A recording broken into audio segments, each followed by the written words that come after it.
wabarakatuh. Sebelum kita memulai pelajaran hari ini, alangkah baiknya kita sama-sama membaca doa.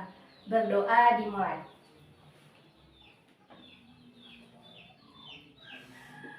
Berdoa selesai. Gimana kondisinya anak semua? Semoga baik-baik saja ya. Ibu mau absensi dulu siapa yang tidak masuk dan siapa yang masuk hari ini. Hari ini kita akan belajar ekonomi. Apa sih manfaat ekonomi? Mempelajari ilmu ekonomi akan memungkinkan seseorang dapat memprediksi tindakan manusia ke depannya, yang kemudian bisa digunakan untuk perencanaan bisnis, kebijakan sumber daya manusia, penentuan harga, membuat kebijakan pemasaran, dan kesejahteraan untuk masyarakat. Ada yang ingin bertanya tentang materi ekonomi yang dikaitkan dengan kehidupan sehari-hari? Oh, tidak ada ya. Berarti kita lanjut ke materi selanjutnya. Sebelum kita memulai pelajaran hari ini, Ibu akan menyampaikan tujuan mempelajari ilmu ekonomi. Ilmu ekonomi tumbuh karena membantu dalam pengambilan keputusan sehingga kegiatan yang dilakukan efektif dan efisien. Terus, dengan ilmu ekonomi kita dapat memahami kegiatan-kegiatan ekonomi. Dan dengan ilmu ekonomi kita dapat memahami masalah-masalah internasional seperti ekspor impor, membantu menjadi pelaku ekonomi atau pemilih yang kompeten dalam berbagai aspek yang berkaitan dengan kajian ekonomi. Sekarang Ibu akan menyampaikan materi pengertian ilmu ekonomi, istilah ekonomi, pengertian ilmu ekonomi menurut para ahli, dan sejarah ilmu ekonomi. Istilah ekonomi muncul sejak zaman Yunani kuno. Istilah itu mulai digunakan oleh seorang ilmuwan yang bernama Xenophon.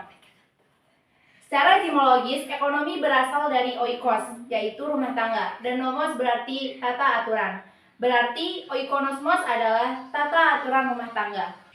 Jadi, ekonomi adalah ilmu yang mempelajari cara manusia memenuhi kebutuhan sumber daya yang tersedia. Ilmu ekonomi juga dapat dipahami sebagai usaha dalam membuat suatu alternatif barang atau jasa untuk memuaskan kebutuhan hidup manusia yang tak terbatas. Terkait dengan upaya tersebut, ilmu ekonomi sangat bermanfaat bagi manusia. Di sini terdapat beberapa rumusan tentang pengertian ekonomi yang disampaikan para ahli. Richard J. Lipsy menyatakan bahwa ilmu ekonomi adalah ilmu yang mempelajari pemanfaatan sumber daya yang langka untuk memenuhi keinginan manusia yang tidak terbatas. Dan N. Gregory Mankiw menyatakan bahwa ilmu ekonomi adalah studi tentang cara masyarakat mengelola sumber daya yang langka. Robert B. Eklund Jr. dan Robert D. Tollinson menyatakan bahwa ilmu ekonomi adalah ilmu yang mempelajari individu dan masyarakat yang mempunyai keinginan yang tidak terbatas memilih untuk mengalokasikan sumber daya yang terbatas demi memenuhi keinginan mereka.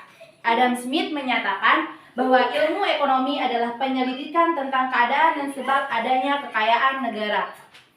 J.S. Mill berpendapat bahwa ilmu ekonomi adalah sains praktikal tentang pengeluaran dan penagihan. Karl Marx berpendapat bahwa ilmu ekonomi merupakan kajian yang mempelajari mengenai cara manusia dalam bertahan hidup pada suatu kelas sosial yang berkaitan dengan pemanfaatan sumber sarana produksi.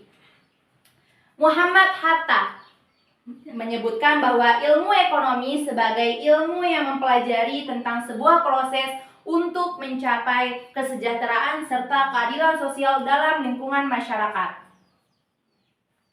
M. Manulang, ilmu ekonomi adalah yang mempelajari tentang bagaimana memenuhi keinginan manusia atau masyarakat demi tercapainya kemakmuran. Abraham Maslow berpendapat bahwa ilmu ekonomi adalah ilmu yang berguna untuk menyelesaikan berbagai permasalahan hidup manusia. Paul Samuelson menyatakan bahwa ilmu ekonomi adalah ilmu suatu studi tentang cara orang-orang dan masyarakat membuat pilihan. dalam menggunakan sumber daya produksi yang terbatas, tetapi dapat digunakan dalam berbagai cara untuk menghasilkan berbagai jenis komoditas dari waktu ke waktu. Dengan demikian, ilmu ekonomi dapat disimpulkan sebagai ilmu yang mempelajari tingkah laku manusia untuk mendapatkan dan mengelola sumber daya yang terbatas. Ilmu ini muncul karena manusia memiliki kebutuhan dan keinginan yang tidak terbatas, tapi sumber daya yang tersedia untuk memenuhinya yang terbatas. Dengan mempelajari ilmu ekonomi, kita bisa memprediksi tindakan manusia ke depannya, yang kemudian bisa digunakan untuk perencanaan bisnis, penentuan harga, membuat kebijakan pemasaran, kebijakan sumber daya manusia, hingga membuat kebijakan untuk kesejahteraan masyarakat.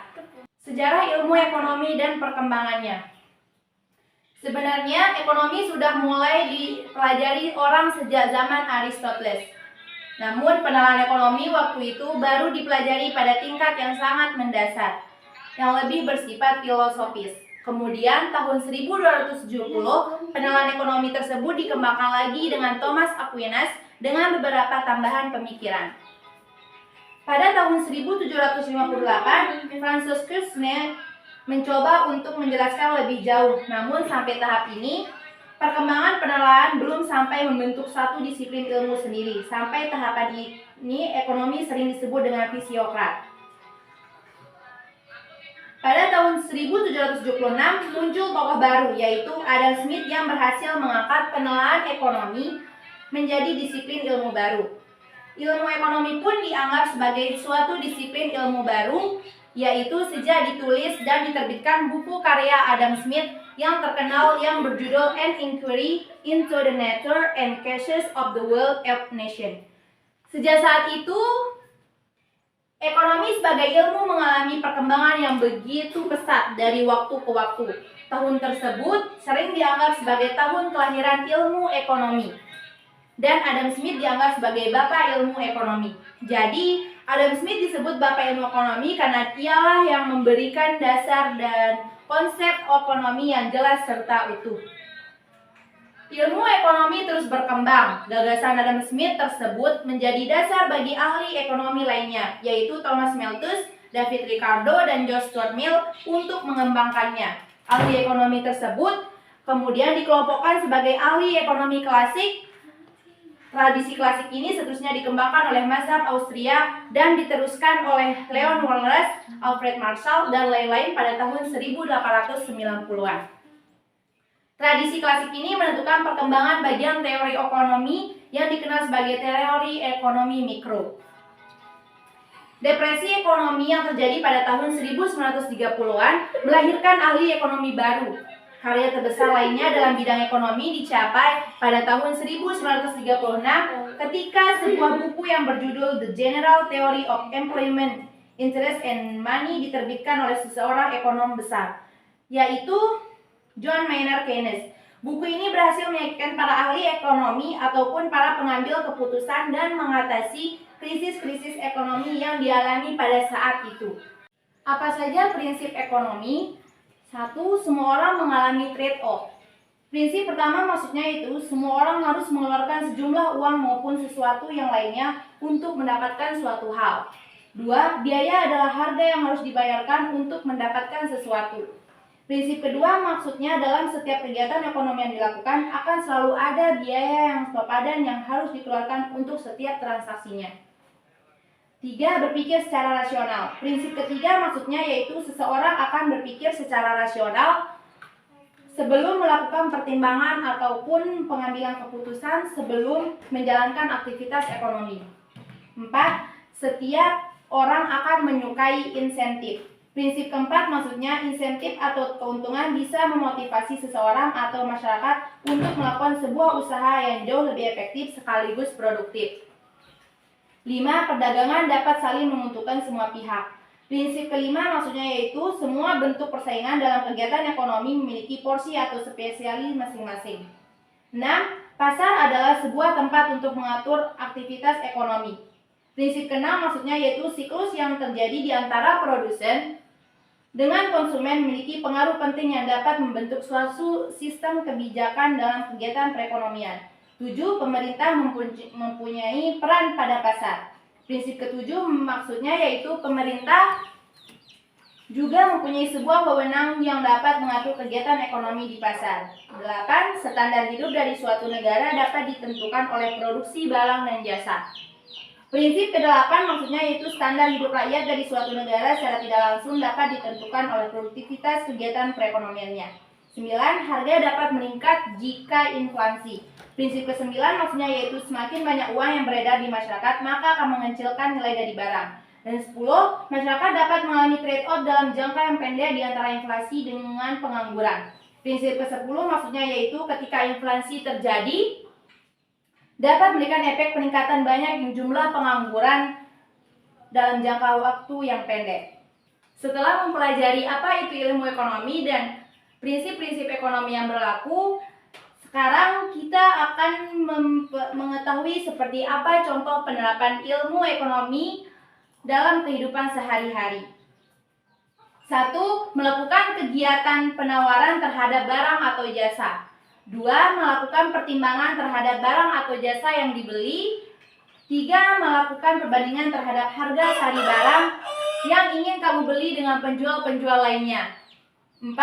Mencari promo atau diskon besar-besaran. Apakah di sini ada yang mau bertanya tentang materi yang Ibu jelaskan tadi?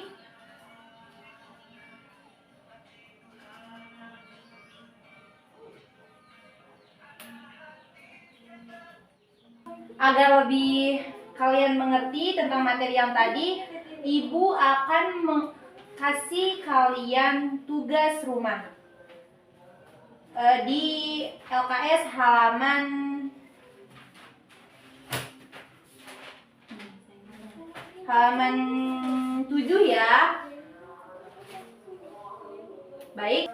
Kesimpulan pelajaran kita hari ini adalah ilmu ekonomi merupakan suatu studi tentang perilaku orang dan masyarakat dalam memilih serta menggunakan sumber daya langka dan memiliki beberapa alternatif penggunaan untuk dapat memproduksi berbagai komoditas kemudian menyalurkannya, baik saat ini maupun di masa depan pada berbagai individu dan kelompok yang ada dalam suatu masyarakat. Dengan mempelajari ilmu ekonomi berarti kita mempelajari perilaku ekonomi, yaitu suatu perilaku dalam memilih berbagai alternatif yang memberikan hasil yang terbaik. Tadi Ibu sudah memberikan dan menjelaskan tugas untuk kalian dan kita akan ketemu minggu depan dan dengan materi kebutuhan manusia dan kelangkaan sumber daya. Terima kasih untuk hari ini dan terima kasih Ibu sampaikan kepada kalian karena telah memperhatikan Ibu dalam menjelaskan materi ini. Kita ketemu minggu depan. Terima kasih.